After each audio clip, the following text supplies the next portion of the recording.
performed today by the Maverick Machine.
Thanks again to Maverick Machine and the Maverick Machine coach number 11.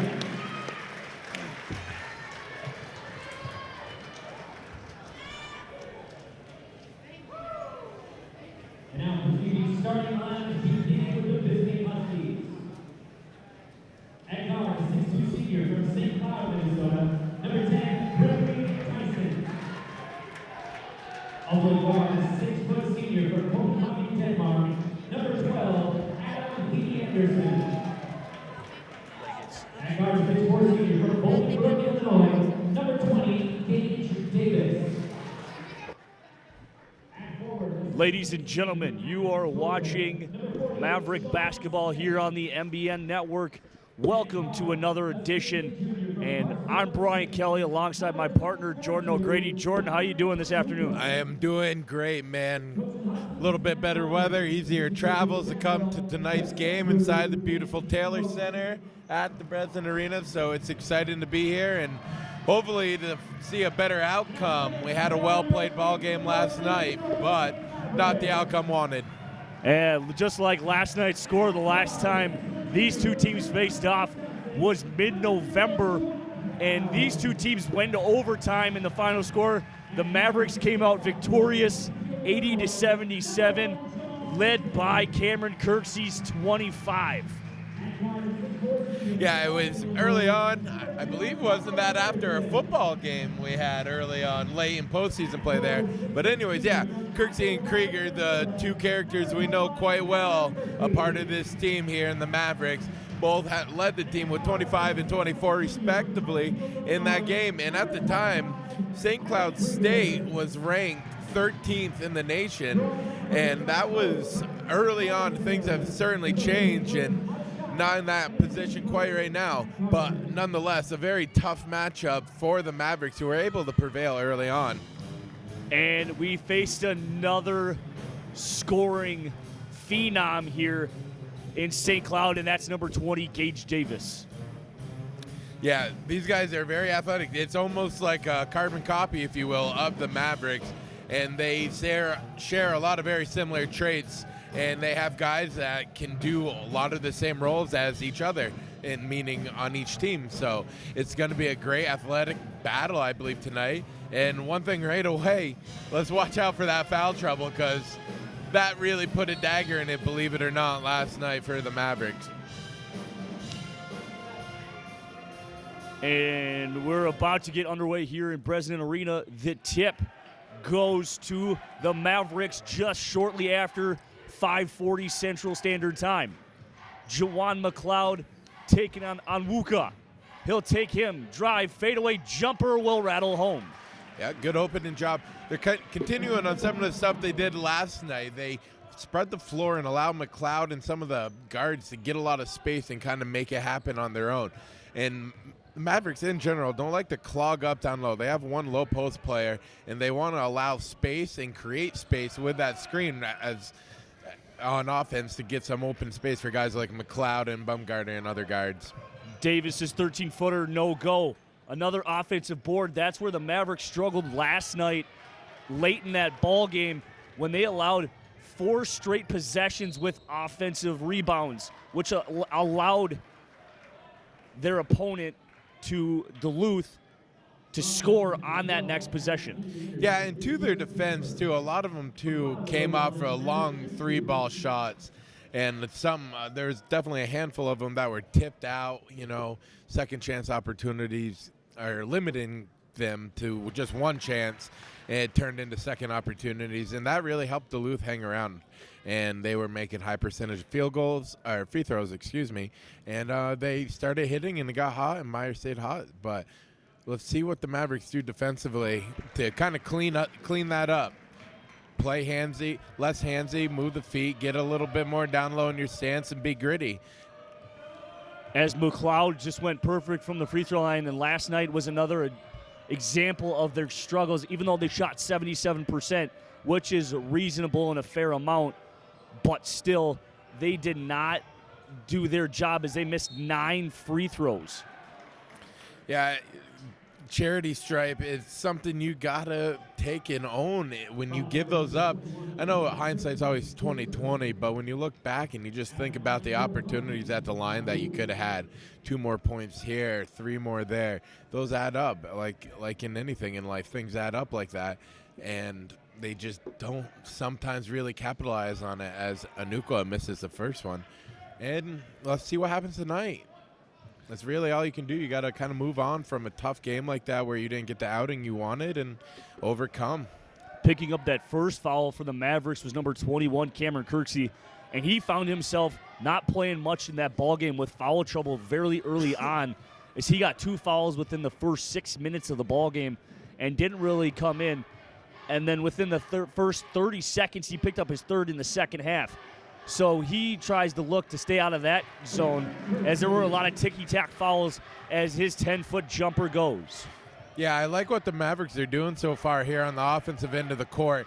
Giving that space, spreading out, getting guys like Kirksey a couple options to be a triple threat too. Dribble, pass, or shoot, and he took the shot right there, and he sunk it. It was a great job by Kirksey. Edie Anderson with the pump fake with 10 to shoot. Tyson, pull-up jumper, no go. Rebounded by Nixon. And that's very solid defense there. Ooh, he's got to be careful. Next time he might get an offensive foul with that forearm there. And McLeod's pull-up jumper in the lane is good. Joanne McLeod, very clean here, early going, getting down in the paint and laying up some nice little baby jumpers there. Great touch. So far, St. Cloud cannot buy a basket here in the first 2 minutes and 30 seconds. Oh. And that's a nice step-back jumper there by Gage Davis.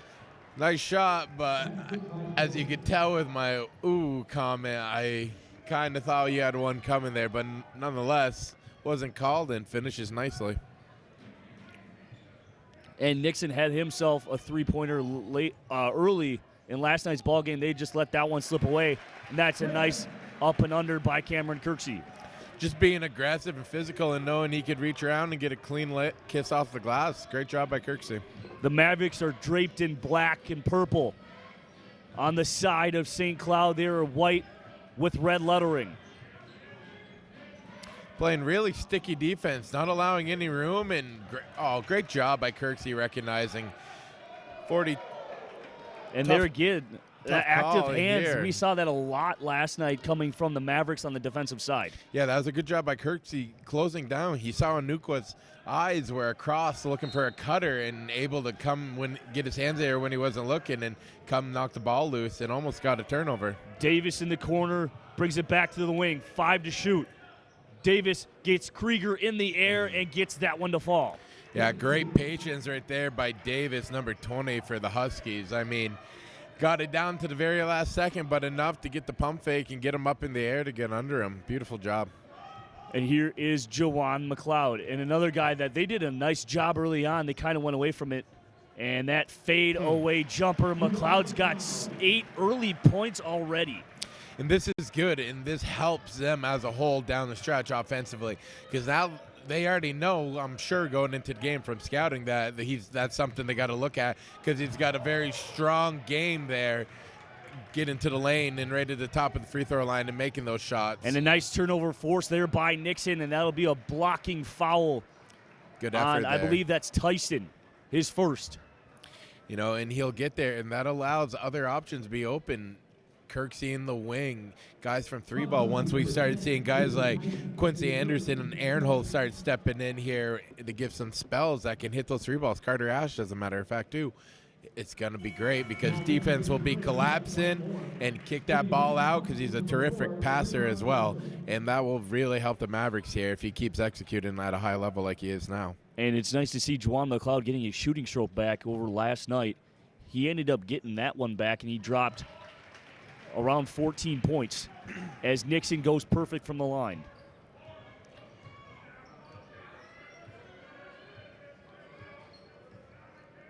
And St. Cloud last night dropping, they absolutely got handled up in St. Paul against Concordia, 107-91. And it was just a shootout and an offensive performance, not much of defense to be shown there.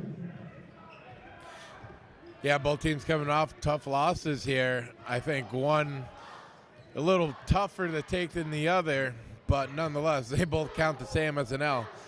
And the Mavericks, you know, they've had these games now, a couple of them recently with Sioux Falls and this, where they played well in spits and spurts, and one thing or another happened, and it just didn't accumulate well at the end for them.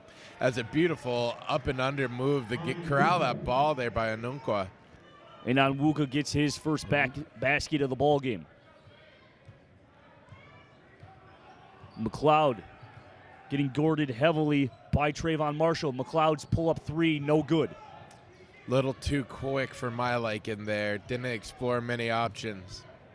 And Smith looking to battle will kick it out to Tyson. Back up for Davis. Davis looking to drive, nothing there. 15 to shoot. Pull-up three. Contested, no go, brought down by Krieger.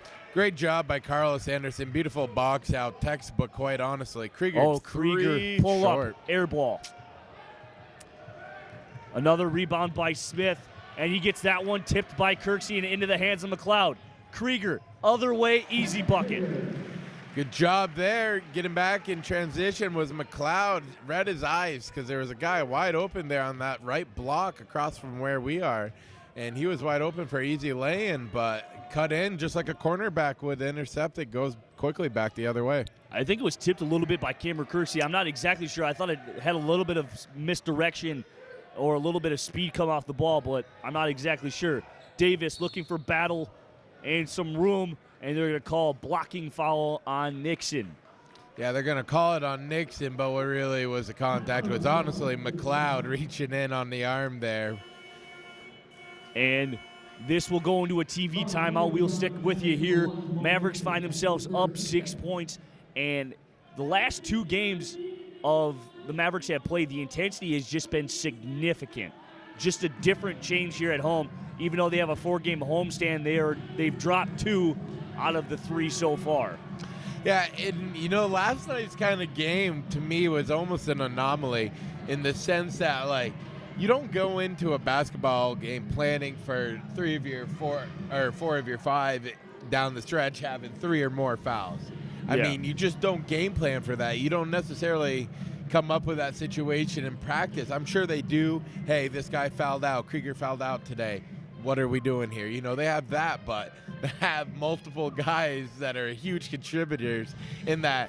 So that game was just a little off there. And then Sioux Falls, that was just a heartbreaker. And then, you know, you had a good win against Duluth. Hey, you look at what we do here tonight, they got to rebound. They got to find a sort of consistency here. We're getting in the conference play, and they're kind of up and down all over the graph. So they got to settle into themselves and figure out how we're going to put this proverbial puzzle together and be successful here instead of going up and down and having spits and spurts. As we get out of the media timeout, I believe They're going to say Davis was not in the act of shooting, and it will be an inbound play. And because of the foul, the shot clock will be put back to 20.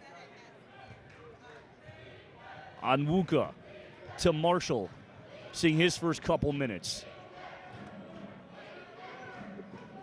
And we're going to say something here.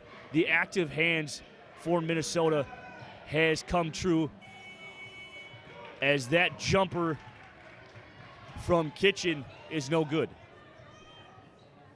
Kirksey looking for the three, will pass that up. Instead, loses the battle to Onwuka on the block. Yeah, Onwuka had great position there. There's no need for that entry pass, at least not that one. Krieger, another three, short. And so far, the Mavericks have yet to connect from beyond the arc. Little chilly is the Mavericks shooting right now. Had a good streak there going by McLeod, but since then it's kind of tapered off here. McLeod and Kirksey had the team's first 12 points before someone else decided to get in the scoring column. Marshall. Ooh, and that's that was a tough. hard fall there by Nixon as he's shaken up a little bit. He landed very hard on that left elbow.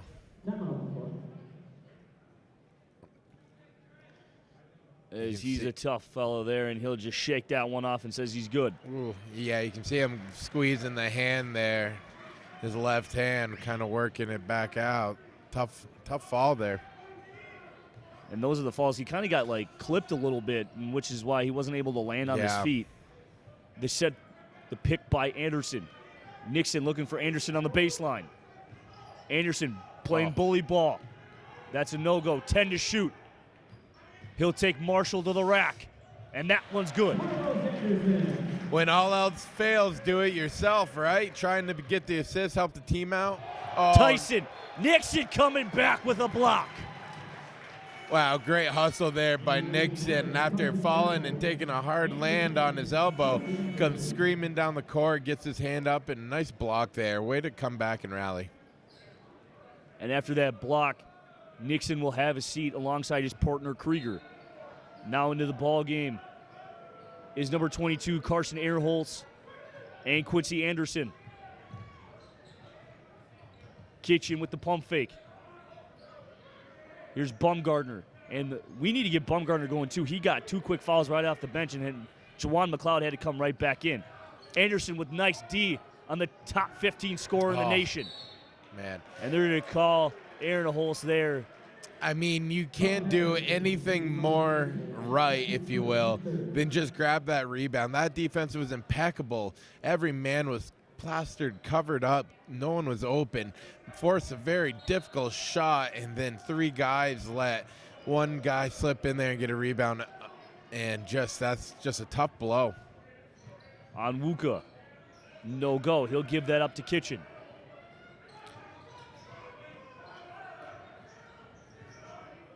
Davis somehow gets it past the lengthy Anderson, and Onwuka with the easy roll-in.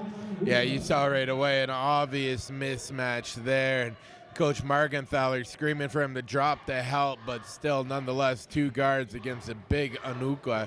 A tough task for either of them. Bumgardner, corner jumper, good. And speak and you shall ask and you shall receive, Brian, as he gets a quick one there for the Mavericks, pushes it up to a 7-point lead. And I actually like seeing that from Bumgardner as he got the 2 quick fouls like I mentioned earlier, but he gets this lead out for the Mavericks up to 7. Tyson driving. Off the window is a no-go. And that's off of Davis, and that's Maverick basketball. Need to go up and get a body on these guys underneath. Too many guys coming in and crashing the boards here for the Huskies, and give them credit for doing so. But you got too many guys standing around down there watching the ball and not boxing out, giving them little fits there.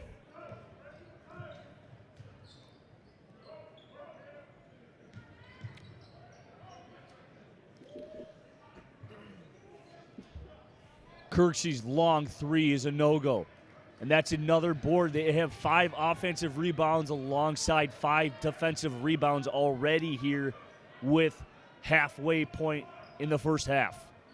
And that's a lot of offensive board early on here. Yeah, they're getting a lot of second chances here off their misses, and they're capitalizing. That's a great job by Gage Davis there, just going right down the right side of the lane, tapping off the glass. As Gage has 8 early points here, as he averages a flat even 23.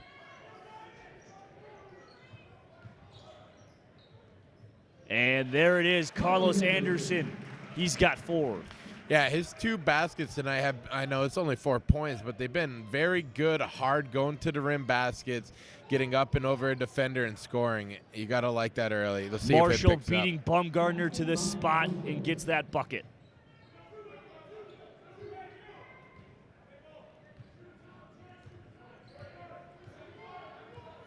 You know, one thing that I've noticed as I keep every week familiarizing myself with the NSIC and all its sports, is how competitive this conference really is, as Aaron Holes knocks down the same corner ball just like Baumgartner just a few minutes ago. Is that it's so competitive, and all teams have, for the most part, recruited pretty well, and this is just a great matchup, watching both of them go back and forth scoring points. Onwuka's 3 brought down, rebounded by Anderson. And one of the things that we've seen is the struggles against that 2-3 zone, but not there as Airholt's got one to fall, like you just mentioned. Yeah, you're looking at it. They're both playing man. They beat us. Either way, let's play some basketball, man on man. Nothing. And the famous Dirk Nowitzki shot, when that knee goes up, it's done. Anderson can't get that one to fall. Another media timeout here at 8:17. Mavericks find themselves up 8 points, and like I've said before, it's just a different set of ball game here. And the Mavericks find themselves shooting 62% here early on, as they're 10 for 16 from the field goal. Yeah, doing an excellent job getting nice quality shots. They've rushed a couple, but a lot better than compared to last night, and even against Sioux Falls. They were rushing it, not taking the most timely of shot, and I'm all about really working that half-court offense, and I know the Mavericks aren't necessarily a half-court offensive team, as they're very athletic and can get up and down the court, so I understand that's not in their game plan, but sometimes I really think they need to just take it back a notch, because they got so much talent where they can run a great offense and make teams look silly with it, because they're that talented of basketball players, I believe it, but they kind of let it get out of their wheelhouse a little bit at times and get really crazy and start, not really crazy, but taking kind of crazy shots at inconvenient times. And I think if they find a better mix of that going forward offensively, it's going to be a tough team to deal with, because then you're talking about controlling the pace of a game at that point and really can dictate how you want to play and what's working for you that night. This game started off a lot like how last night's game started off. They pounded the paint. That's exactly what they did. They pounded it in. They did something that they normally don't do and just rely on the 3. And so far they've shot 7 threes, and they've only gotten 2 to fall. Yeah, and I kind of like that. It's kind of like, military dropping their air raid first to weaken the enemy before you go in. And that's really what they do. Right now you see a low post touch go in the Krieger, and then you got Anderson and Kirksey. The trio there. Ill-advised turnover. Marshall, layup good. And, they can really weaken down low and tire you out, get you broken down, and you start collapsing, cheating more to it, leaving wide open shooter. So it's a give and take thing. Anderson, layup, no go. Brought down by Smith. And that's what we're talking about. I like that miss there from Quincy Anderson, as he took it up with some contention.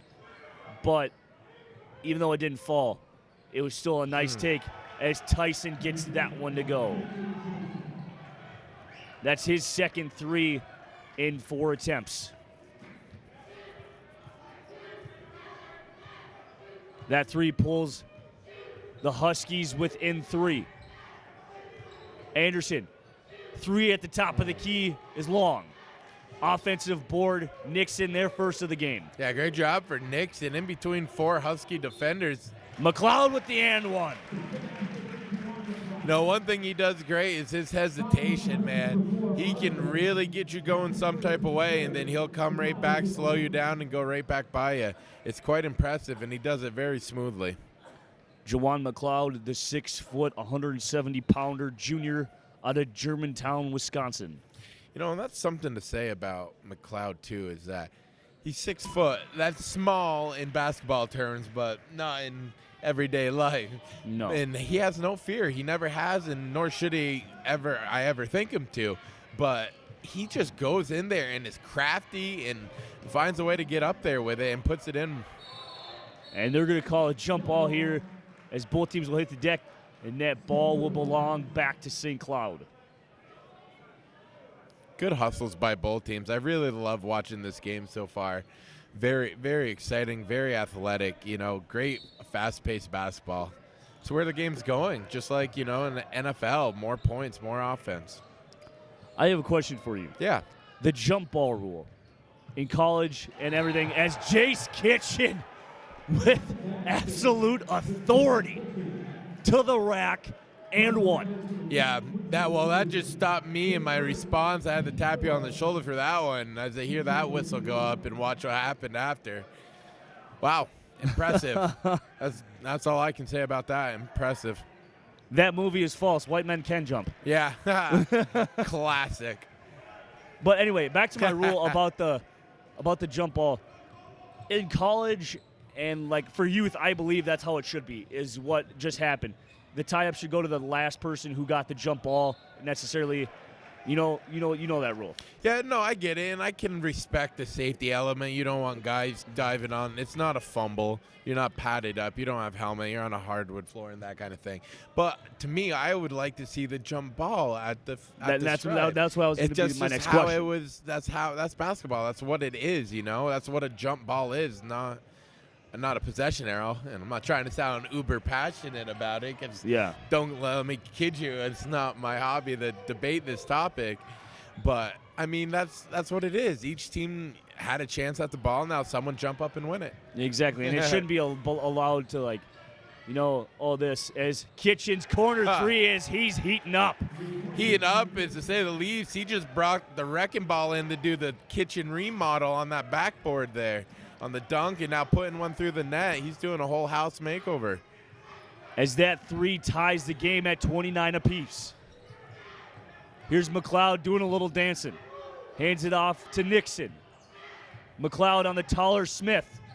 Hands it off to Nixon. Kicks it out to Aaron Holtz in the corner three. Long, wide. No, three to shoot. Did not hit it. McLeod from the horn. At the horn, they're going to call that on Quincy Anderson with a push in the back. Yeah, that was a pretty clear clip there by Quincy. Trying to be sneaky and come in and look like momentum did it, but official is able to spot him.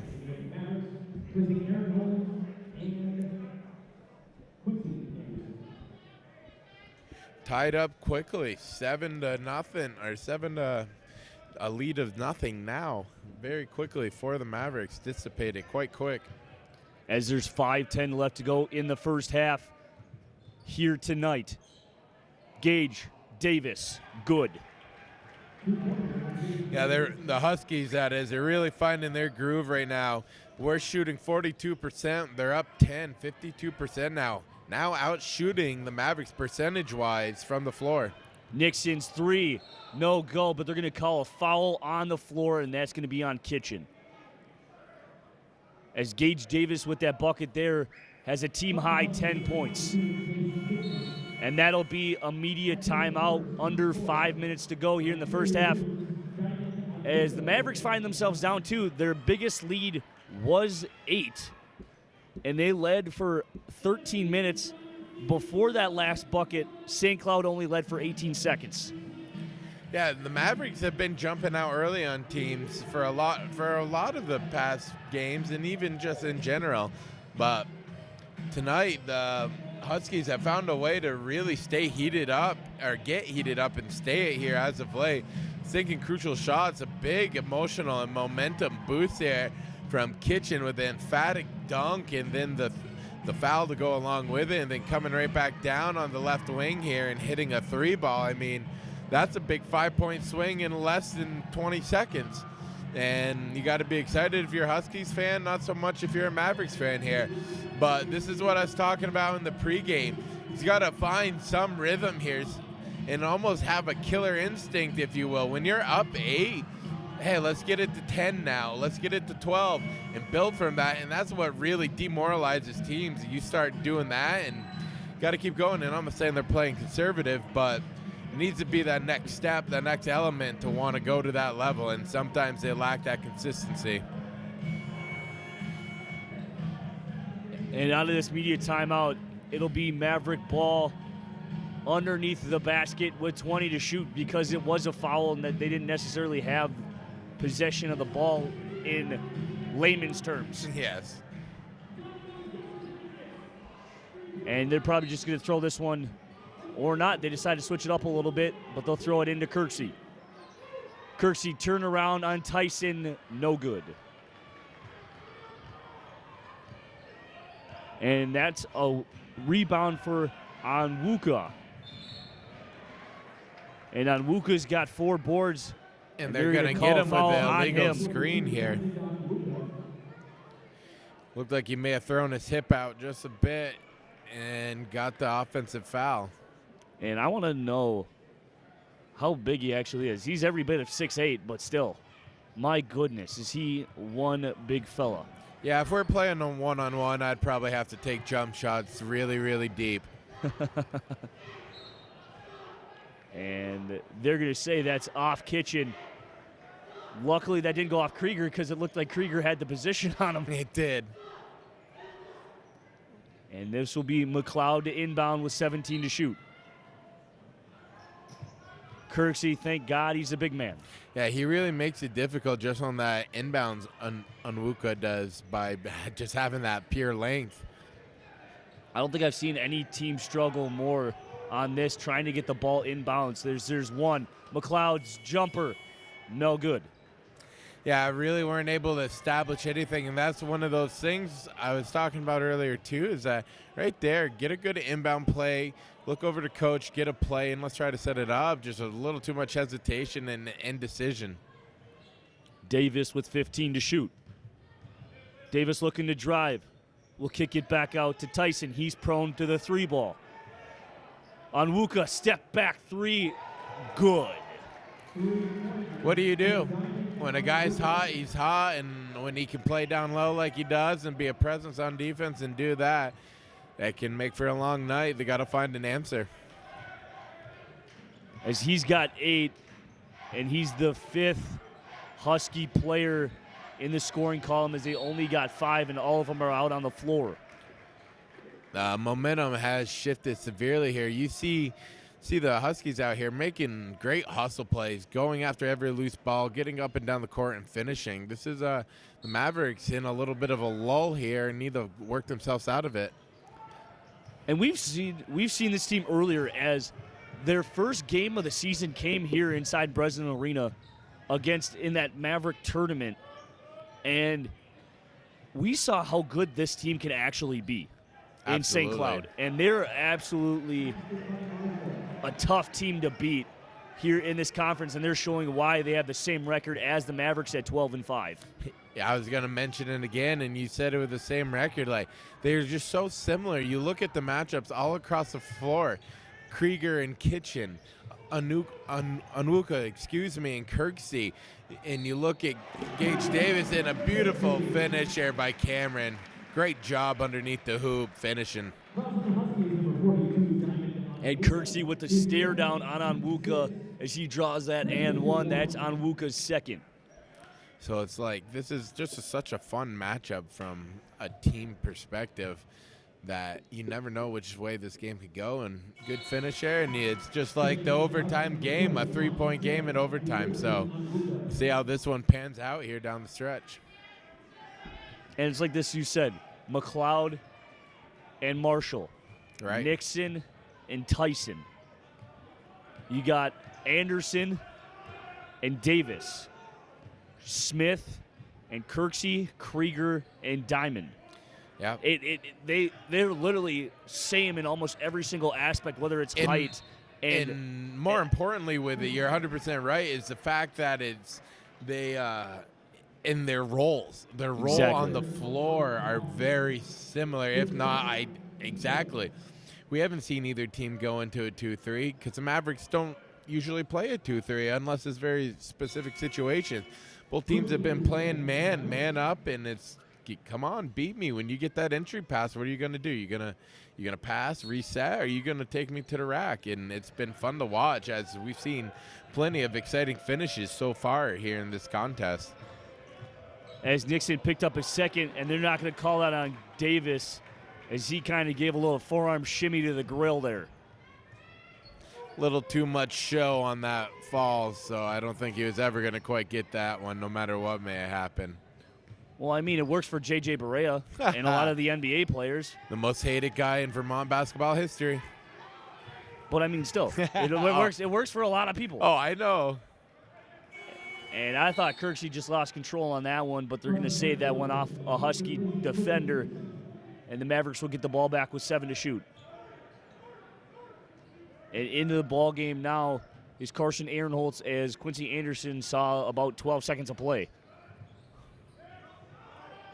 Anderson with 5, backing down Tyson. Turnaround hook, good. And see, that's what is making this game interesting right there. You know, there was kind of a little bit of help lurking backside, but it was one-on-one. Back him down and stop me. Play some low-post defense. That's what I like about this game so far. We're not going to outflash you. We're just going to play basketball. As there was some nice D there by Anderson as he was looking there. As Smith will drive, and Kirksey has a little something to do with the missed shot.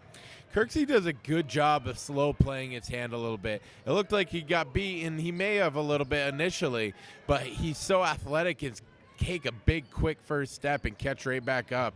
And that was a great job defensively. And McLeod looking to tie this game up. That's a no-go. They're going to call it off Krieger. And I was going to say, were they going to try to do a 2-for-1 and get that shot clock down a little bit more so St. Cloud does not have the opportunity to take the last shot of the half? They got to get a rebound here, though. This is where you don't want to let them set up for one last shot here. If they get a long shot, long rebound, they corral it, and now you're in a position of playing defense for about 60 seconds. Davis losing the handle, picked up by Anderson. A man possessed, Carlos Anderson with the slam to tie the game. Coast to coast, plays the defense and gets to reward himself with a beautiful two-handed slam there. Great job by Carlos Anderson, exciting the place rocking here at Taylor Center. The game clock and shot clock are separated by 0.5 of a second. With 5 to shoot, here's Davis. Gets it to Kitchen. 3. He'll step back. 3 is good at the buzzer. Jace Kitchen sends the Huskies into the locker room with a 3-point lead at halftime. And at the half, the Huskies lead 39-36. And what a way to...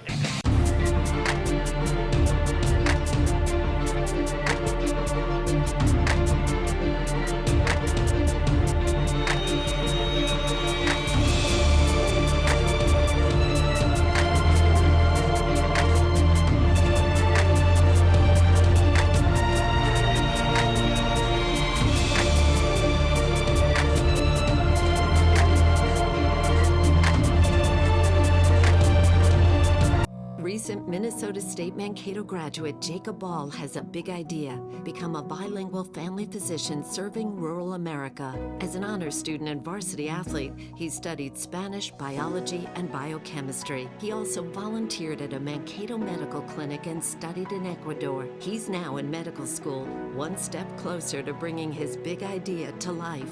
Big ideas, real-world thinking. Minnesota State Mankato. Go further at mnsu.edu.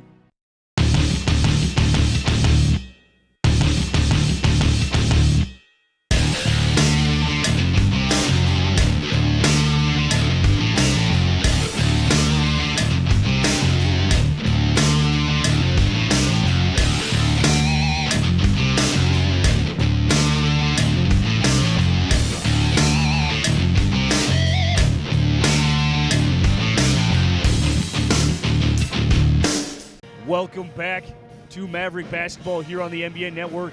And at the half, St. Cloud State leads it 39-36. And Jordan, the main story here in this first half is the play of Gage Davis. Yeah, Gage Davis has really controlled the whole offense for the Huskies and really made it difficult. He's done a great job of getting to the basket, and he's also made some great plays assisting and finding some open Huskies and finding guys like Kitchen, who has contributed in a big way down the stretch here in that first half, contributing 9 points very quickly in a short span of time, and really helped push the Huskies and give them great momentum with that big thunderous dunk he had there near the end of the half. The Mavericks started out with great defense and were really stymied and forcing late shot clock shots early on in the first half, but have kind of tapered off with some of the success in their man-to-man defense. It's still active and still functioning pretty well, but they need to get more aggressive, get into our face. They've done a little bit less of a job of fighting through screens and really getting up and around them. They've kind of been passive and maybe going behind them rather than trying to go through them and fight through that. But nonetheless, they're still in a tight ball game, and this is definitely a formidable opponent, as we know that from early on in the season with a 3-point loss there in overtime. So we got to see what they can do going forward. What new tricks can they do offensively? And like I said, I really think there's some great value to them taking the ball and slowing down and being in more of a half-court set here in the second half. Because sometimes the dribble drive, it just gets stale with the Mavericks. And, you know, they need to find some kind of breakup of the monotony here. And I think they'll find that in getting guys like Aaron Holtz and other three-point shooters along the arc, get them more opportunities here and really stretch that defense in, because they've collapsed and they're not going to give up under the basket quite easily here as we start the second half. And the biggest story offensively for the Mavericks and what got this going was the play of Jawan McLeod and Carlos Anderson combining of 22 of the Mavericks' 36 points. Yeah, they were huge contributors, and we know that coming from them. But we need some other guys to step up here and make some more shots. The bench has been hit or miss some nights. You know, some nights they come in and put a great walloping in and a great second counter punch to teams' answers to the main guys here. And right now, it's been kind of sullen and kind of quiet. So we'll see what Aaron Holtz, Quincy Anderson, and some of the other guys off the bench and Baumgartner have to offer here. And we get ready for the next 20 minutes here and see what the Mavericks can do. These games get tougher and tougher as we go here in conference play. As the horn sounds and the ball will be given to MSU here to start off the second half. And it'll be Anderson inbounding to McLeod. And we are underway here inside Breslin Arena at the start of the second half.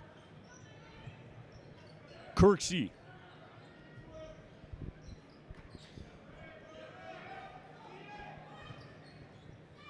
Yeah, this is what you need right here. This is a good start, and that's what you get right there. And a great finish by get those low post entries to Krieger and the guys underneath and let them go to work and have a day. And that's a great job, a great mismatch, and Krieger able to float it in. And Krieger will go to the line for an and one.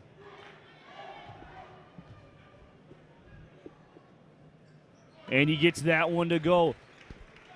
And the Mavs from the free throw line are perfect, as they are 7 for 7 here to start it early. Davis.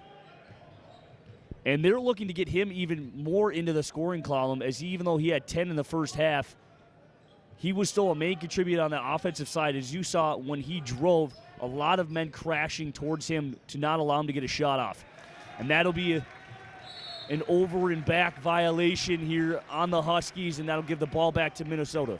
That was a great job of Krieger collapsing and crashing down and not allowing an easy entry pass into open court, and really limited him there.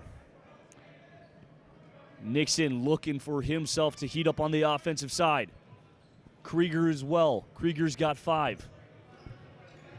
Anderson with the back down on Heedy Anderson. Tipped away, brought down by Onwuka. Kick it out to Tyson. He's deadly from beyond the arc. Yeah, a little breakdown. Two guys were kind of following Onwuka up the court and kind of didn't give no respect to him out here in the corner, and able to knock down an open 3. And I don't know exactly I believe it I was. think he may have blood or something on the uniform.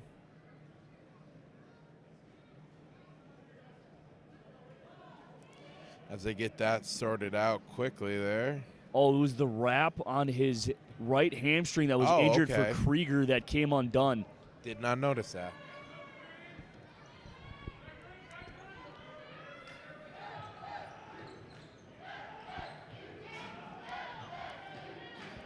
Krieger, jump shot off the side of the rim, and another rebound by Smith as Yeah, he looks to push. The shooting woes have continued here from the end of the first half. They've stayed ice cold.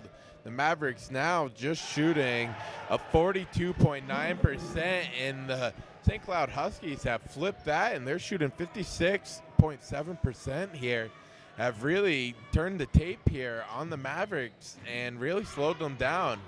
And McLeod with a nice spin move, but rejected by Smith. See, and that's what I was talking about earlier. You kind of get stale with it, and that's a good take and finish there. Is that when you got a big, lanky defender like number 40, Sean Smith, he knew that ball wasn't coming back out when he made that move, and he trailed behind and lurked and timed it up perfectly for the big block, and then getting it to Gage Davis quickly up the court and one. And in the last 2 minutes, the Huskies are on an 8-0 run. And that's exactly what you didn't need if you're Matt Morgenthaler and company. McLeod looking to change the outcome. Finds nothing, takes it back out. Anderson with a nice spin move, but another block on consecutive trips by Smith. You know, one problem with that offensive set there, almost identical trips back-to-back right there. One thing that becomes a problem with that is when Juwan McLeod kind of not gives up, but gives up on that play and doesn't continue through, you see the backdoor cutters and guys coming from the wings that are going to the hoop looking to make those passes. When he pulls up there, those guys are now stuck, 3 guys down in the paint and transition, and you have to now take 3 or 4 more seconds to reset, get back to where you need to be. It's very inefficient offense the Mavericks are running so far tonight. You know, commit. Whether you make a pass or not, commit to that play and let your guys run through it so you're still in a good position, offensive position where you can strike. That just slows them down so much. As Smith increases the lead to 10 with both free throws dropping as Matt Morgenthaler's had enough on this 10-0 run. And he'll call, I believe, a 30-second timeout, and that's the team's first. Yeah, you can hear him down there saying, let's go, trying to get some enthusiasm back into these guys. You know, I just don't get it sometimes. They just seem like they're not into it at moments. And that's when it really starts to slip. You can see this quickly go to a 10-point lead here early on in the second half, and I don't know what it is. And sometimes they hit a very tough lull, and nothing just seems to be working. But he's emphatic enough, and I think he's not going to stop till he gets the results he needs here. Let's see what he comes with out of the huddle. And you could just tell these guys just came out flat from the get-go, like you were saying, and there's just zero intensity on that offensive and defensive side of the ball. Yeah, it's so blatant. It's very hard not to see it. And then, of course, what makes that a bigger problem, compounding problem now, is the fact that the Huskies came out on fire and hitting. You look at those back-to-back possessions, it was just simple. No, we're going to double-team the ball when it gets in the paint there, and we're going to let the long arms of Sean Smith reach over and tip it away and go quickly back the other way. I mean, they executed what they wanted to do defensively, and the Mavericks played right into their hand, so to speak. So they need to find some semblance of an offense here and get back to it, because right now what they have is not working, and I'm sure that's exactly what Coach Matt Morgenthaler just called that timeout for. And Smith is having a pretty good game here as he's got 4 points, 3 blocks, 2 assists, and 7 boards. Yeah, and even right there, what I was just going to say is Onwuka and Smith, they have such a long reach. Nice job And by Kirksey will end that run there. You saw on that inbounds pass to Juwan McLeod how far back, almost to the free throw line, it had to go because of the reach of Onwuka.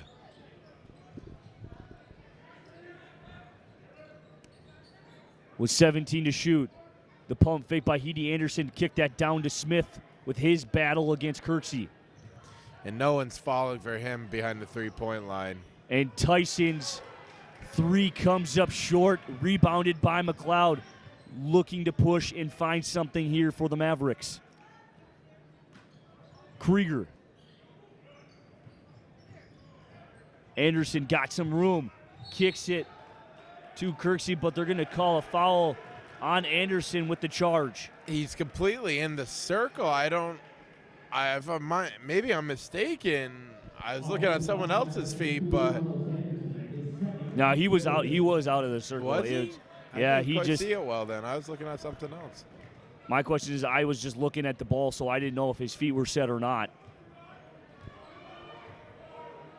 Here's Davis off the foul, looking to push through, and they're going to call that on Anderson, and I believe that was just a frustration foul right there. Yeah, absolutely. You got to get someone in for him. He's not thinking properly or thinking to play basketball right now. That was just completely ill-advised and no need for it.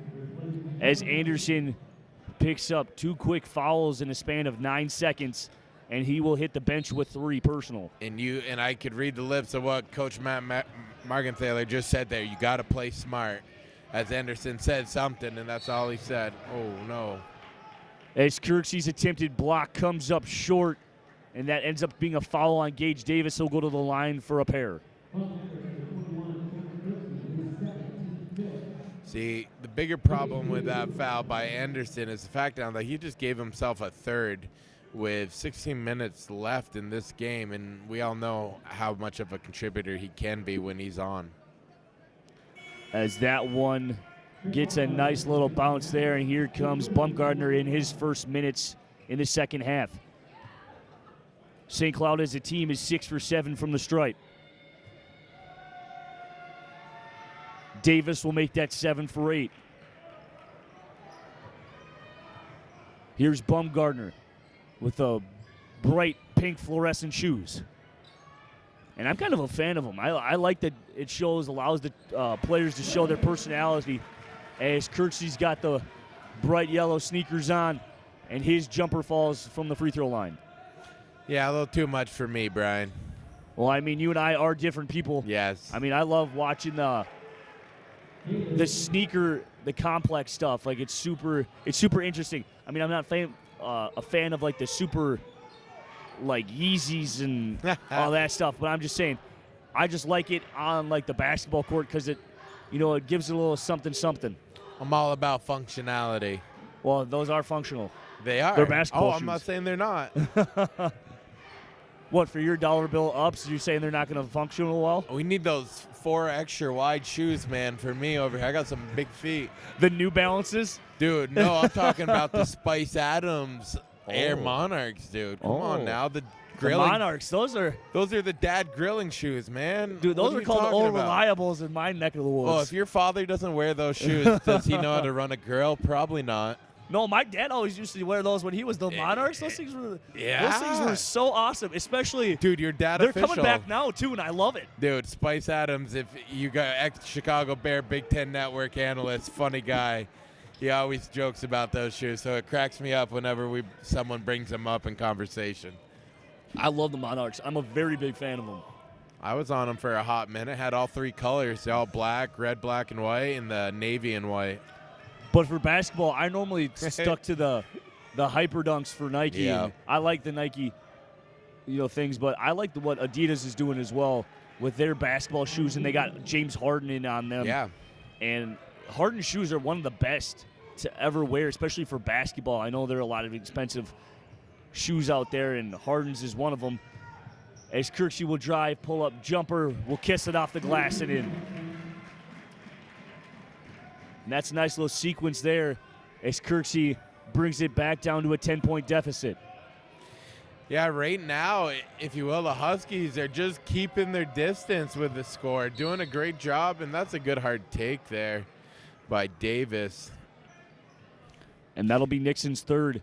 And I believe they're going to call a timeout here on the side. You know, what what Davis is doing there, number 20 for the Huskies, is what I would like to see more out of the guards and Jawan McLeod in particular for the Mavericks, is to really set the pace. He does a great job. 2 possessions in a row, man, he'll go hard to the rim in a dish, or a layup. And then right there, he goes like he's going to go down and then pulls it back, settles it, and got an opening and hit it, Really change that pace and dictate that pace and let it come to you. Sometimes I feel like the Mavericks get rushing it a little bit and kind of get stuck in their own way. And as you saw right there, Markenthaler pleading his case to the referee, trying to figure out what he can do to get his team back on track. And alongside that, he's trying to say, hey, there's not a lot of these fouls that are being called are actual fouls. Yeah, sometimes, it's easy as a coach to get wrapped up in some calls, and I know from firsthand knowledge, and anyone that's been in it at a competitive level knows that it's very, very tough sometimes, because you see things from a lot different angle, and there's some kind of code you have with officials. You always want to be on your best rapport with them and have a good, relationship, but sometimes you can't see eye to eye, and you got to let each other know. But sometimes you may get a little too focused on that part of it. Just got to let it go. One thing I've continually work on in my life is letting it go. I don't like that motto. I'm just kidding. Hey, man. Hey, it saves a lot of stress. Yeah, I will definitely not argue with that one. Here's Onwoku. Davis battling, 10 to shoot. Battling with Krieger. Tyson, Aaron Holtz. Travel. And they're going to get Marshall there with the walk in the park. It was very close. That left foot just got a little hop in it when he swung back. That was a good job by the official. I think there's a puddle there. I think he slipped. I don't think it was intentional. Ooh, wow. Ooh. He's got him moving side to side pretty good now. He's got him on ice skates. I love it. It's what I like to see, especially on a day like today where it's Hockey Day in Minnesota. Yes. Oh, you set me up perfect for what I'm about to say. This is absolutely great. He was laying out of bounds. Coach is furious because Marshall was laying out of bounds and touched the ball. And if any part of your body's out and you touch it, you are out of bounds. I can't verify, but that's what he's arguing because there's no way I could see through that. But yeah, it's a hockey state. This is back to what I was saying. I really do. Was that when I'm driving through Mankato, North Mankato, West Mankato, all 4 of the Mankatos, if there is such a thing. Yeah. There's a hockey rink at every corner of Mankato. Yes, the there park, is. A quarter mile from here, down the hill, a half mile, a couple up near Madison Ave. It's awesome. And they're packed. We'll leave this basketball game tonight, and I'll see, maybe not packed, but we'll see 2 or 3 cars of people over there skating. And hockey's a wonderful sport. Fortunately, don't have the time to get into it. Fortunately and unfortunately. My question is, can you even skate? Dude, I am a phenomenal skater. Maybe not phenomenal. That's a bit aggressive as a description of my skating abilities. But I was taught how to skate backwards and crossover not this winter, but the winter before by a good friend of mine, Will Jenkins back home. We went to this Karen's Ice Rink back home in Burlington, Vermont, and we were skating around. And, yeah, it was a great time, learned a lot, and, dude, let me know. I got the Bauer Supremes up in the closet whenever you want to go. Bauer Supremes. Dude, the Nike variety. Oh, my gosh. Oh. Kirksey. Here we go. And that's a nice layup there by Cameron Kirksey. If that was not one of the more athletic things I've seen in a while, goes up like a receiver, 2-hand catches the ball, 1 dribble, and a graceful lay-in right there. What a job by Kirksey. Exactly. Reminds me of a football player that we have here. Yeah, there are a couple. Wow. And Marshall with the spin cycle. Yep. But like I also said, you're coming from Vermont. There have been some hockey players to come out there, and I know absolutely. Hockey is not as big as it is here in Minnesota, but there is some hockey out there east. And for you to hear about Hockey Day in Minnesota, what exactly does that register in your mind?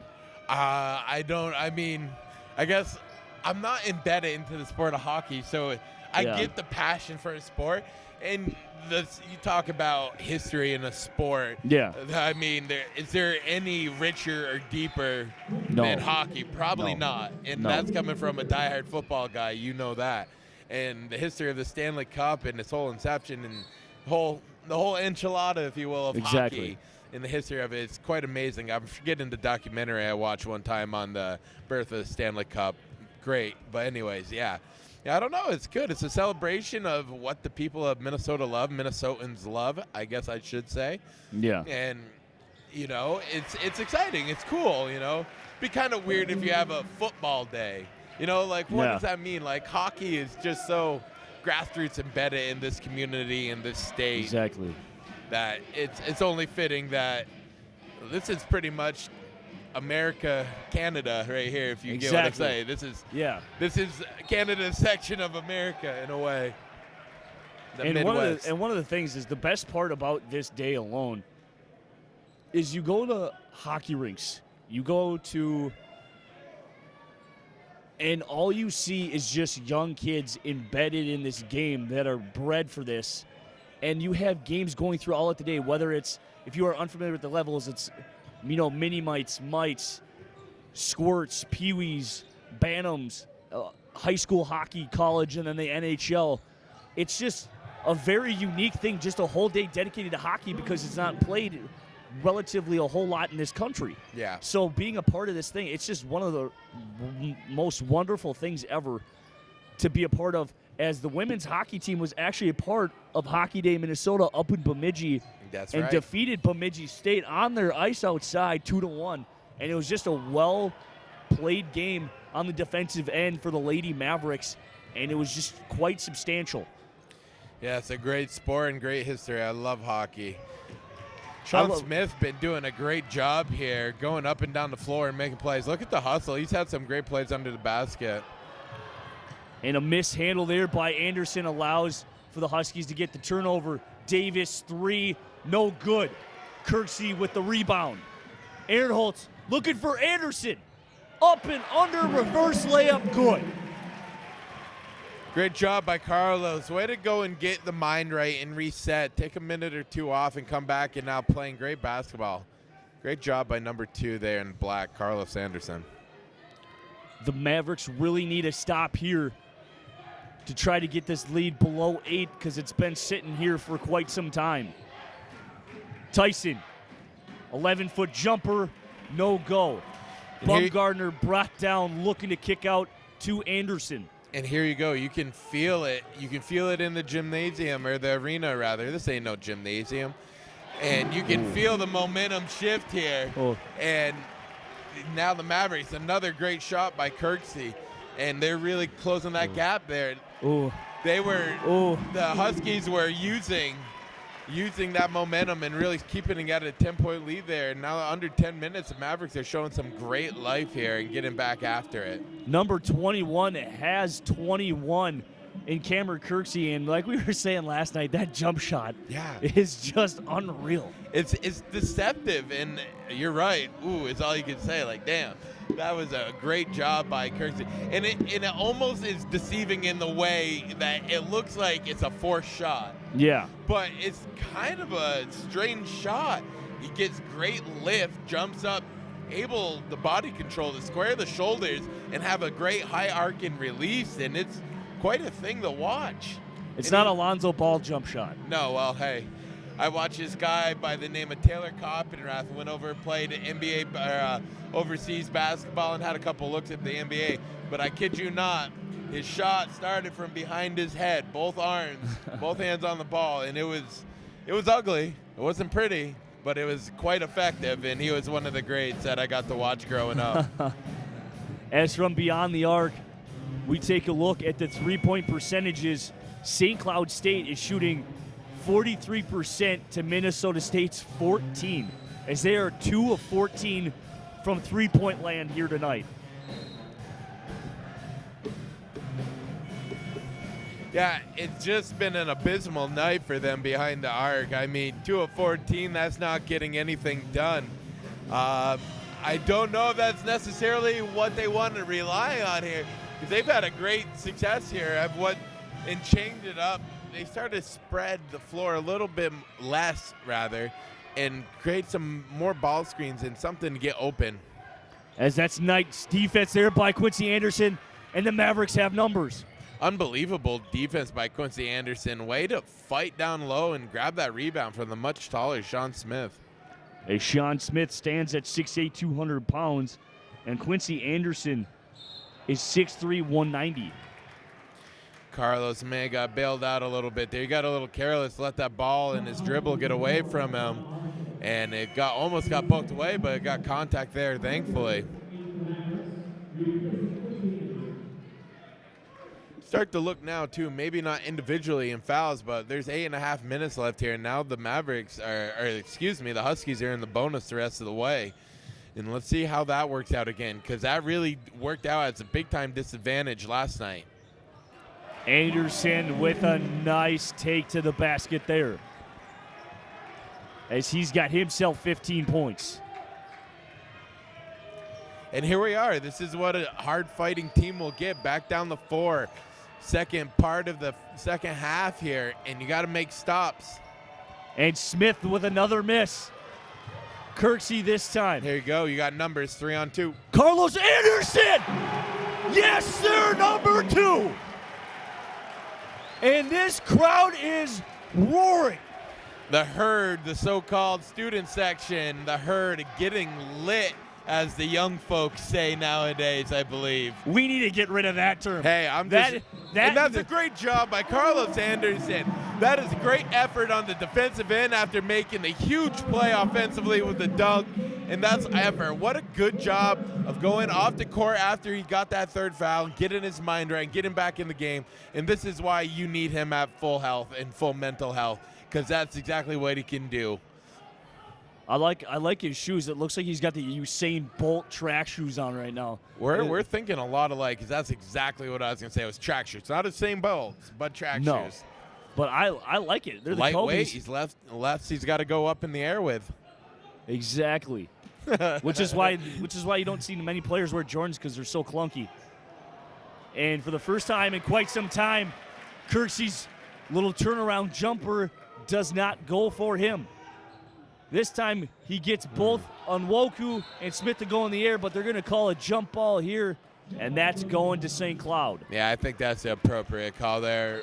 Coach Matt Market-Taylor wanted to say something, but maybe chagrined at that opportunity to do so. Got to pick and choose your battles, Coach. Yeah, ain't that the truth? Just like in life. So many lessons that can come from athletics, the pearls of wisdom.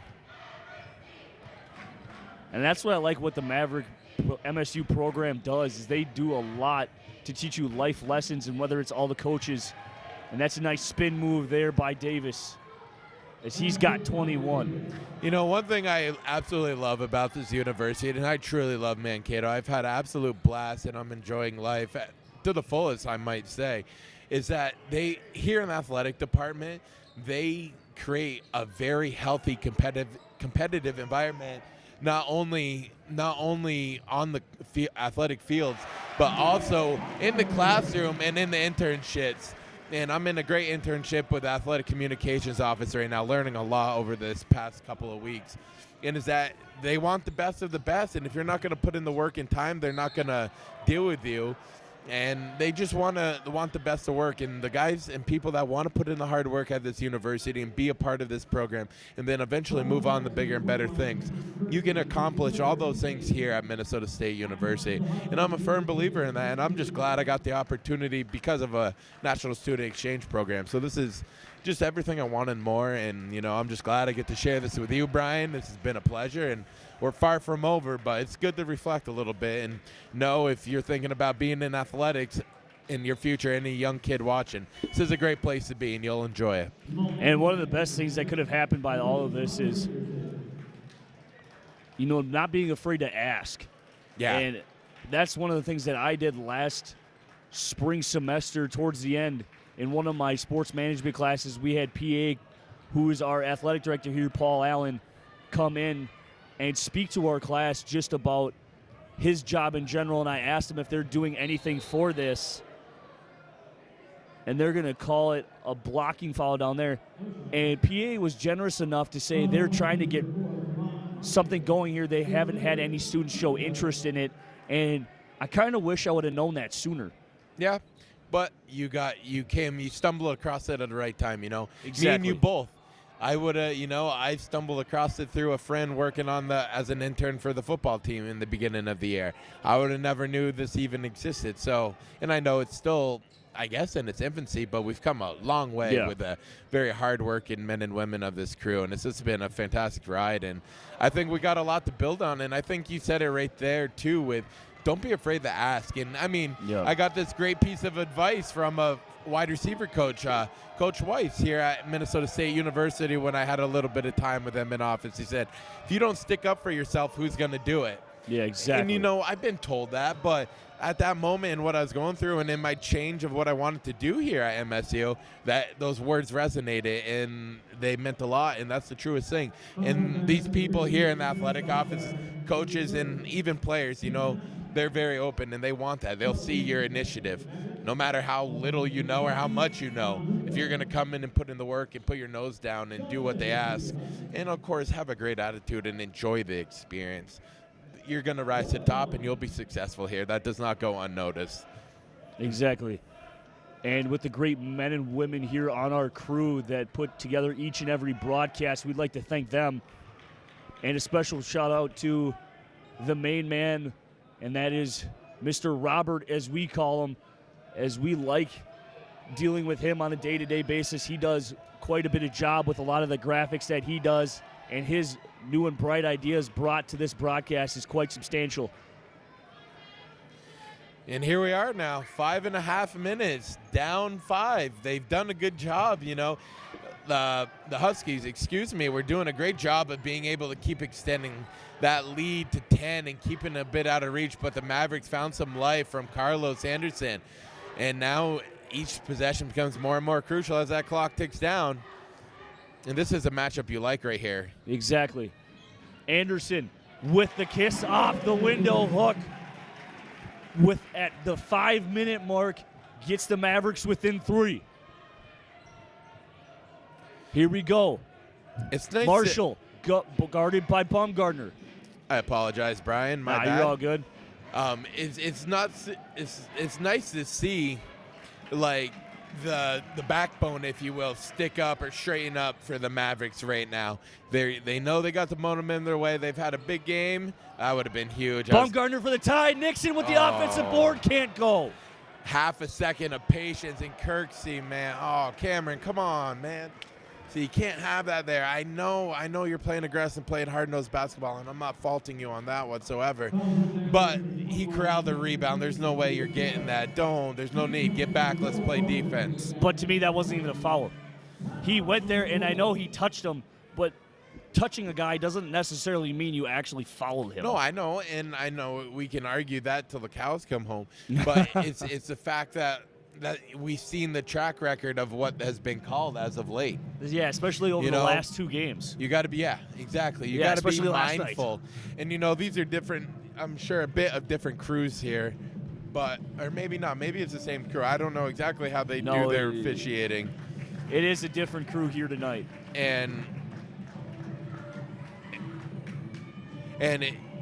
I don't know if they're seeing any congruency in what in how they're calling certain things like that. We've seen certain kind of consistency in maybe some touch fouls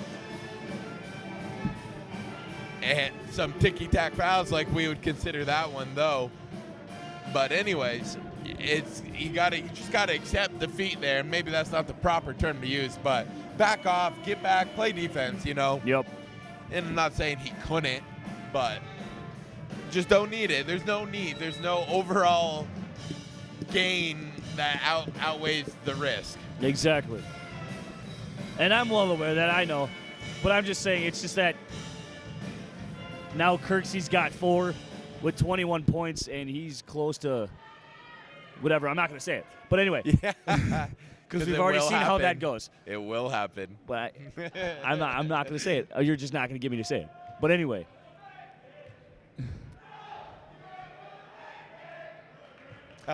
Well, that's very clever by the band and student section. I got to give props. That caught my attention. I had to stop because I was clearly listening because I actually wanted to see what would happen.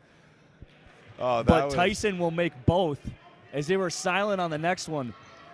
That was beautiful. Wow. I like that one. I'm a fan of that one. We can keep going on that one. Right, or some D. Snyder there. We're not going to take it. Instead, we're not going to make it. I like it. As a little mental lapse there, as the lack of hand-eye coordination from Krieger, the ball will go out of bounds and back to St. Cloud with 4:10 left remaining here in the ball game. Oh, I mean, you got to call that, and I think he shook his head knowing he missed that one. Clear push off by Marshall. And they're going to say that's off Nixon. And that goes right in the hands of the referee. And here's St. Cloud basketball with 14 to go.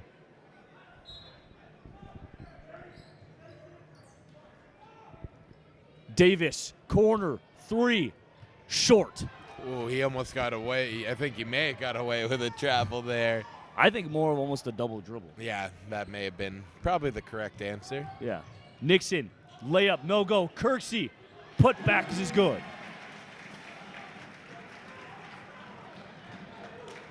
Gage Davis, as he's having himself one heck of a ball game here, as Davis finds himself with 22, one shy of his season high, or excuse me, of his season average. And nice skip pass, Davis to Marshall. Mismatch, Bumgardner and Smith, as he's got some help. And Anderson jump ball with possession. a nice knocking the ball loose as he helps Smith back up to his feet. And there's a jump ball, and that's back in the Mavericks' possession.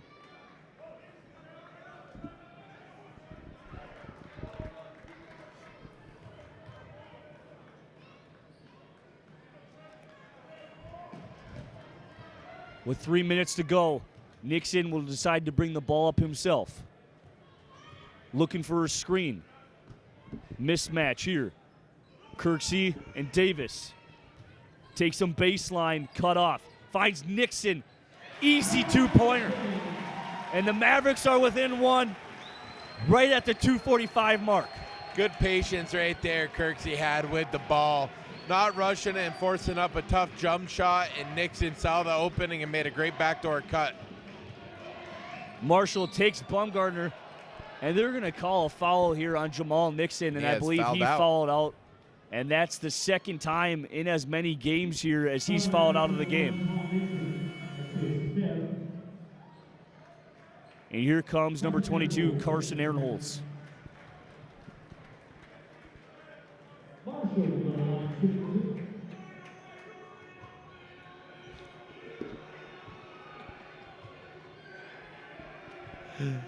And here's Marshall. As that first one misses. And that's a big free throw that he missed there, too. That it is. I was just going to say that. Give credit to the herd over here. They're doing their mightiest to make these not go in. As he gets the second one to make it at least a 2-point game. And if he made that first one, that was big that he missed that. And that could come down to something that could be crucial come to the end of gameplay here. As the free throws, St. Cloud is shooting, having a nice night there as they're 15 of 18. And the Mavericks still have 7 of 7. They still haven't shot one since the 19-minute mark. They make it really difficult with the big bodies of Sean Smith and Onwuka. They are able to corral a lot of rebounds over some of the slightly shorter Maverick players, and they make it very difficult for second chance opportunities. As Gage Davis's friendly little roll will wind up short. And just under 2 minutes, here we go. We're at game time here. And if you are just joining us, we are here in Mankato, Minnesota, inside the Taylor Center, and it's Bresnan Arena. St. Cloud State has a 69-67 lead with 1:35 to go. Anderson's jumper no good. Kirksey put back is good. Tie ball game. That was a great patient set by the Maverick offense, waiting till they got the isolation matchup down low of Carlos Anderson there and give him a nice entry pass feed against Thiessen and able to work down low and get the nice bucket. As Tyson's three-pointers a no-go. Gage Davis on Aaron Holt's easy bucket. And this is the first time we've seen the Maverick student section all in unison stand up in one. And here we go, 2-point ball game, less than a minute. Let's see what the Mavericks dial up here. And I just want him to get a good, clean shot off, as with 15 to shoot, 45 seconds. Turnaround jumper, Kirksey, short. And he's saying he got hit on the arm, and St. Cloud is just going to take their time. You need to turn around and focus on playing defense here. You got to I know you feel like you got fouled, but you just got to you got to play now. You got 30 seconds left of basketball. You got to worry about that after. As there's 20 seconds left on the shot clock, and this is exactly what we expected it to be, because the last time these two teams played, they went into overtime in St. Cloud, but Minnesota State decided to come out victorious, and they're trying to look to at least get it extended into overtime. Yeah, I mean, hey, and we're looking at it right now. There's a possibility of it happening here with the way the numbers may fall. But here we go. It comes down to who can draw up a better play, or maybe not draw it up, but who can draw a good play and then execute it better than the other.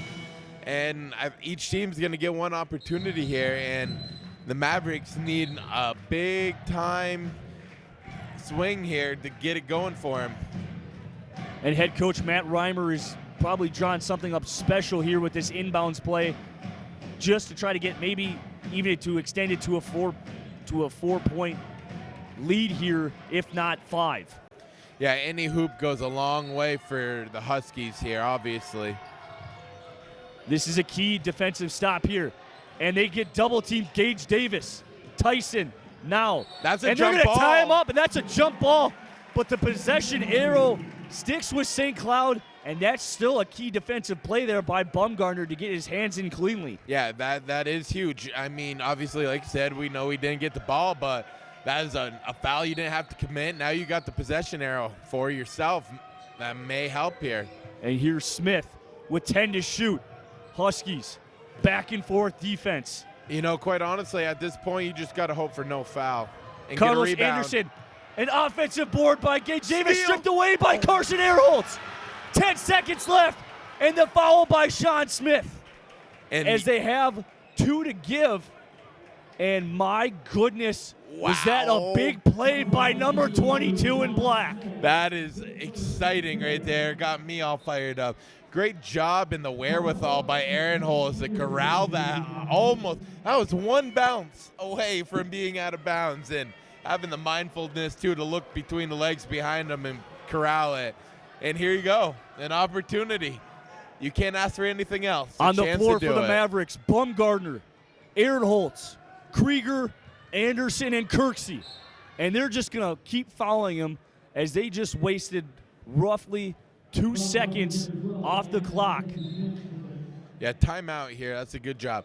Now, you got to design a play here to go to the basket at least, or get an open shot, because you got 6.5 seconds left, and you're going to drain a couple more seconds off the clock before they foul you again. But if they back off because you take the easy inbound, well, then you're in a really tough spot. So you got to get a play going to the rim so you have the chance to score a shooting foul, and then if it's just a regular foul, now you're shooting 1-and-1, and then we all know what has to happen there when you get to the 1-and-1 down 2. Yes, you got to sir. be good on the first one to get a chance at the second. And they got an opportunity here. Like I said, there's nothing else you can ask for in sports other than a chance. No. And they got it right here. 6.5 like to in go. Dumb and Dumber, more like 1 in Yes. a million. So you're saying there's a chance. Yes, Lloyd.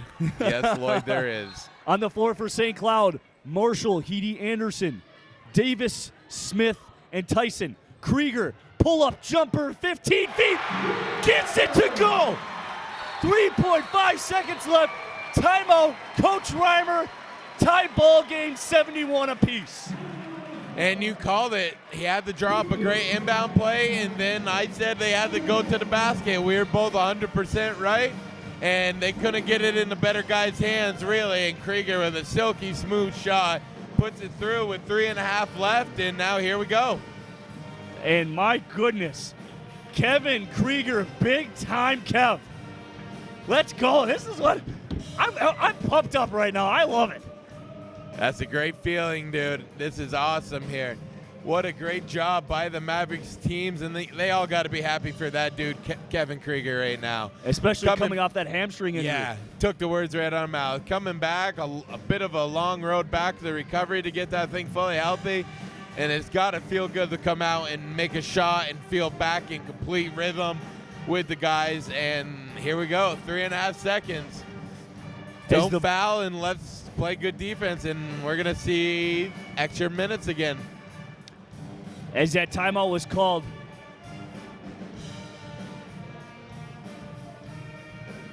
as Morgenthaler's having a very animated discussion here with the referees, wondering who called that timeout.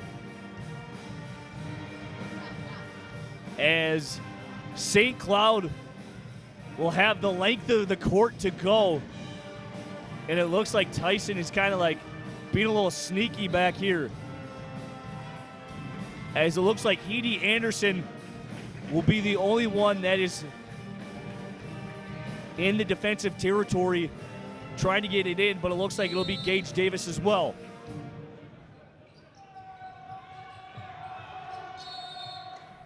And they'll just call another timeout again. That's the final timeout here for St. Cloud. Yeah, I think they were looking, if I'm not mistaken, to get that ball up near half court, call it timeout as quick as possible, and be able to get a more reasonable shot than trying to heave it down the court. And if you're the Mavericks, you just can't foul. They're automatically going to the line and shooting too.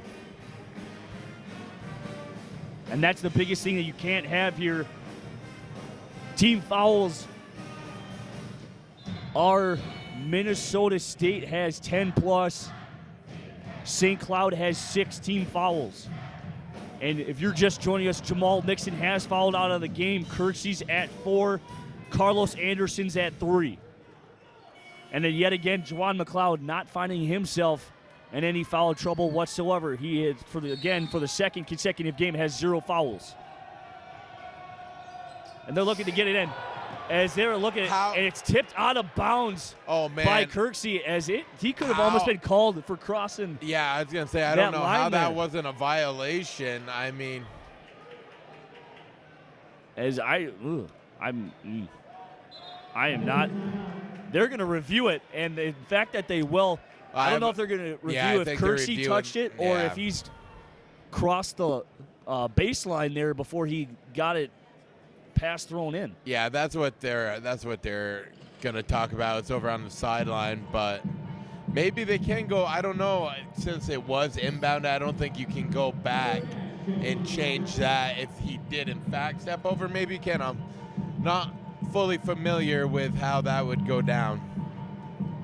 I don't know. I've only seen it once in the whole entire time I've been playing. Yeah. And, of course, the only person that did it was myself. Yeah. You'll never forget that that's a rule for the rest of your life. No. Because I got to tell you, the amount of – and, of course, it always comes in the most crucial time of a game. Oh, yeah. It always does. And henceforth, here we are. Yes. As this is a game that we've expected it all to be. And you take a look, the biggest impact here is number 21 here in black and purple, Cameron Kirksey. 25 points, 6 boards, and 3 assists. But he's also finding himself in foul trouble as he's had one of the biggest impacts here tonight. Yeah, I mean, it's late game here, very late game, obviously. But they've done a better job. They've kind of racked up some fouls here as of late. Got some key guys in, and if this does in fact go into overtime, that's where it could prove to be a problem. There is one quick foul, and that could be a long overtime period, losing one of your key components to this Mavericks team. Exactly. You've already lost one of your starters in Nixon for the game, but losing Kirksey too, man, that's gonna be an absolute dagger. That'd be really tough to overcome because he was one of the two with Nixon included in that could bang over down low behind, under the basket and go toe-to-toe with the two big men in Smith and, Onwuka, so they got to hope that he can stay smart but also play aggressive still.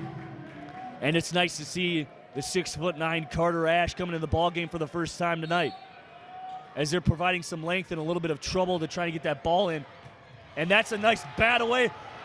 Heaney Anderson at the buzzer won't go.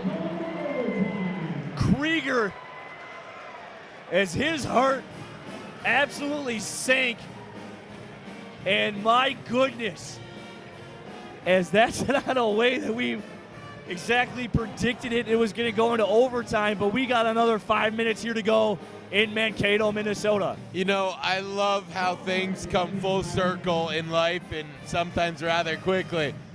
As I was mentioned earlier in the game, he's going to keep pump faking over in that corner for a 3-ball, and then the one he decides to unleash would be the game winner. Yeah. But thankfully not the case, as it rattled but didn't fall through. Wow.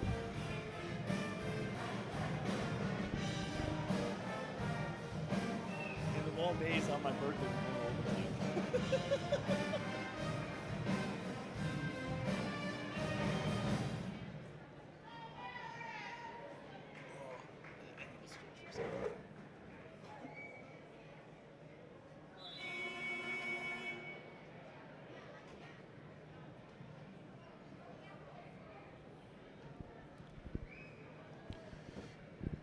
All right, and it looks like we are sorted here. It looks like the same five. Looks like the same five that were out there for the Huskies, and as well as the Mavericks. And back into the ball game is Carson Aaronholtz. It'll be Aaronholtz, Bumgardner, Krieger, Anderson, and Kirksey to start off the 5-minute overtime period. Jump ball won again by the Mavericks. On the side of St. Cloud, Marshall, Davis, Tyson, Onwuka, and Smith.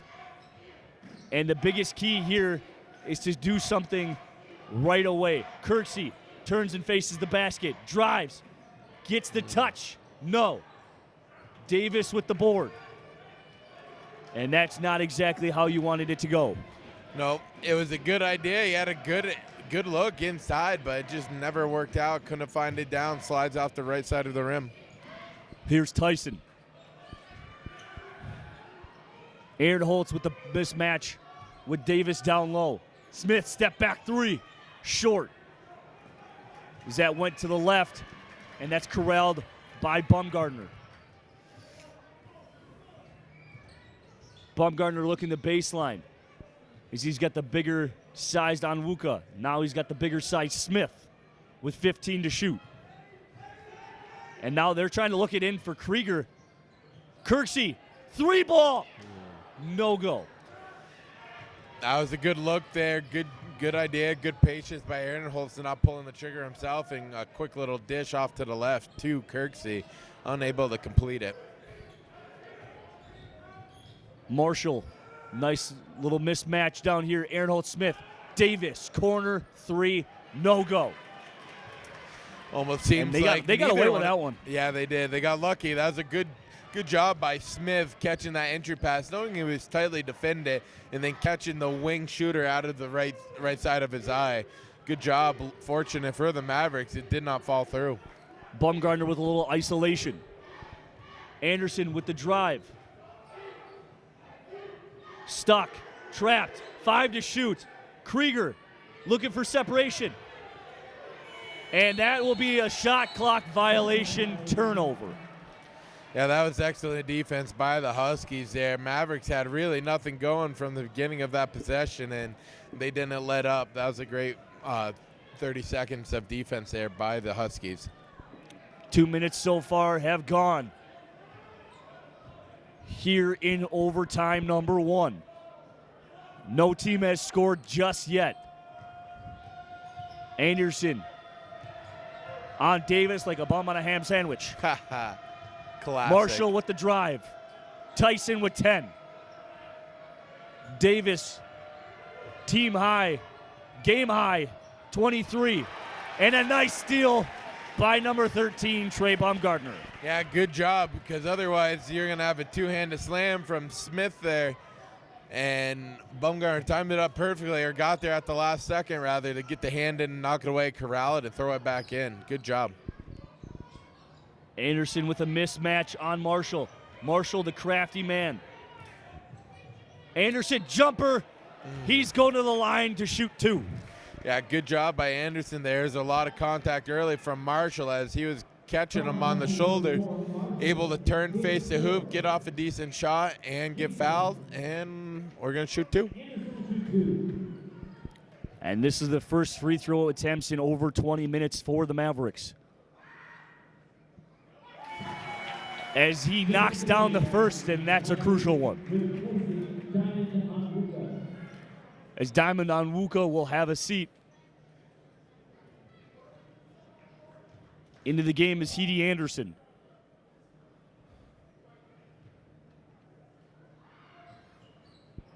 And Anderson cannot get the second one to fall. 72-71. 3 minutes have come and gone.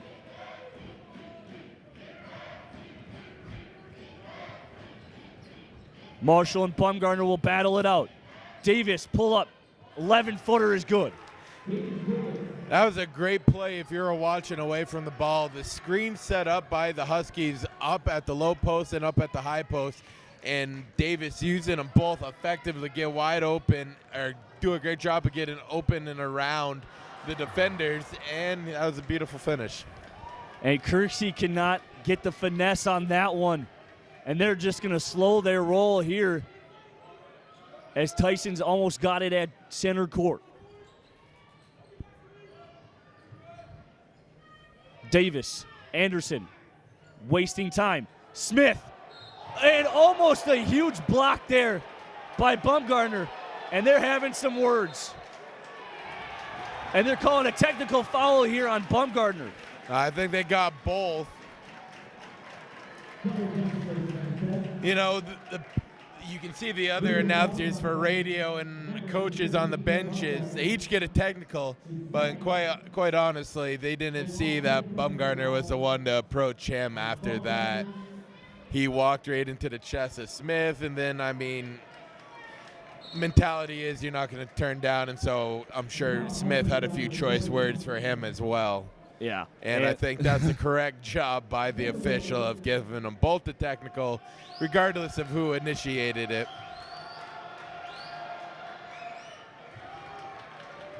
As Smith gets that one to go. The great pearls of wisdom you hear from middle-aged men at basketball events. Yes. Oh, yes. You hear some great things out here. As Anderson hit the deck. Yeah, he hit it pretty hard, too. That was a good thud. Man, he's taken him and Nixon, they've taken a few hard hits on that floor, man. Anderson's kind of been beat up today with 1:05 to go. Mavericks find themselves with a deficit of 3. 1 minute remaining. And right here, you don't need a 3. Get a good offensive possession. You need to score, though. That needs to obviously happen. Kirksey pull up, jumper, 10-footer is good. And that's it. You're going to have at least 13 seconds here if you get the rebound, if they go all the way into possession, and you're going to have a chance again here. And this is a crucial defensive stop here. None more than this one right here. This is for a win or a winning opportunity or nothing. And that's a kick ball on Carlos Anderson. And the Huskies will get the ball underneath the basket on the baseline. Yeah, hey, you take that kickball any day of the week in that situation, because if not, that was almost a very sneaky little dump-off pass inside, bounce pass inside that would have worked for 2. But now with that kick ball, the shot clock went back to 20. So now you only got 7 seconds separating the shot clock and game clock. Yeah, I didn't realize that was going to be the case. Davis, step back jumper, pulled down by Kitchen, blocked by Krieger, and on the line, Trey Baumgartner. Keep it with the Huskies. Now it will be the hack game. Oh, man, just what a tough set for the Mavericks. Oh, man. Couldn't get the rebound after a hard-fought defensive possession. And unfortunately, that is not going to bode well for the Mavericks.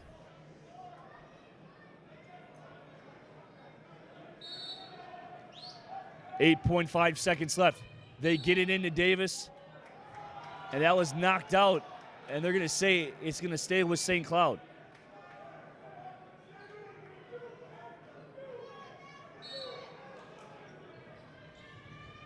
Davis will get it, and Carlos Anderson will foul him right away. That's his 4th personal.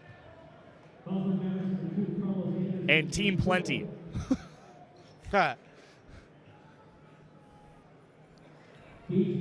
As Gage Davis will go to the line to shoot 2. The Mavericks will get the ball back, hopefully with 6.5 seconds left. Both teams still have their timeouts.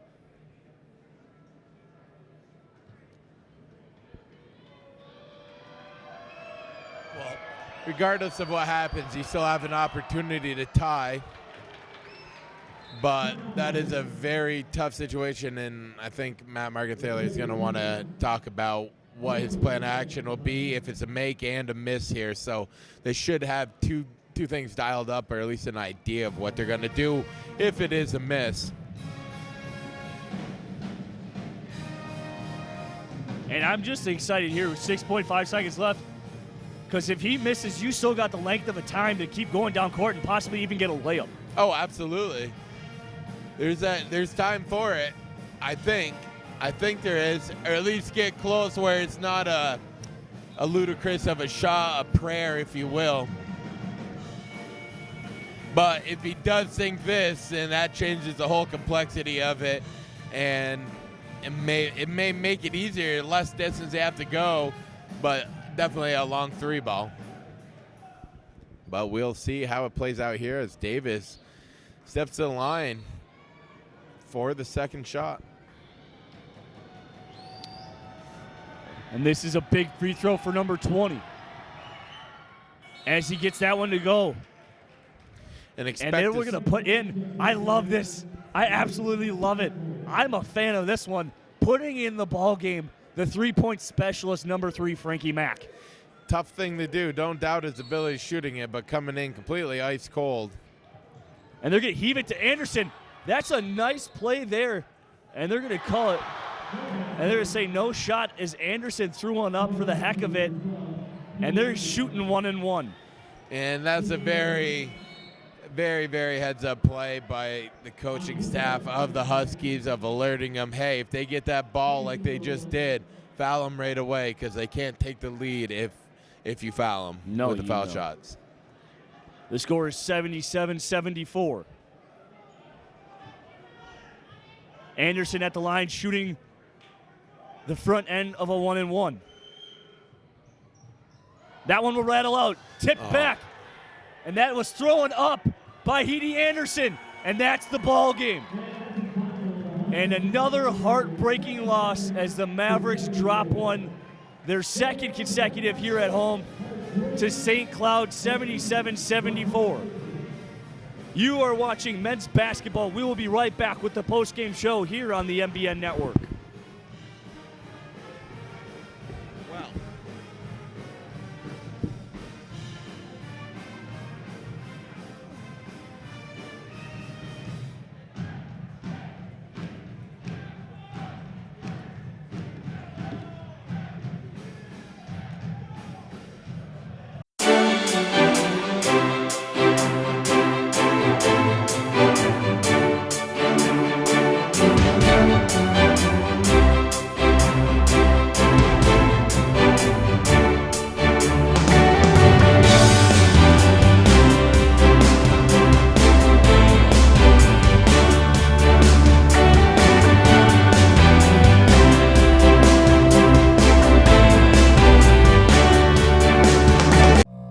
student, Minnesota State Mankato graduate Jacob Ball has a big idea: become a bilingual family physician serving rural America. As an honors student and varsity athlete, he studied Spanish, biology, and biochemistry. He also volunteered at a Mankato medical clinic and studied in Ecuador. He's now in medical school, one step closer to bringing his big idea to life. Big ideas, real world thinking. Minnesota State Mankato. Go further at mnsu.edu.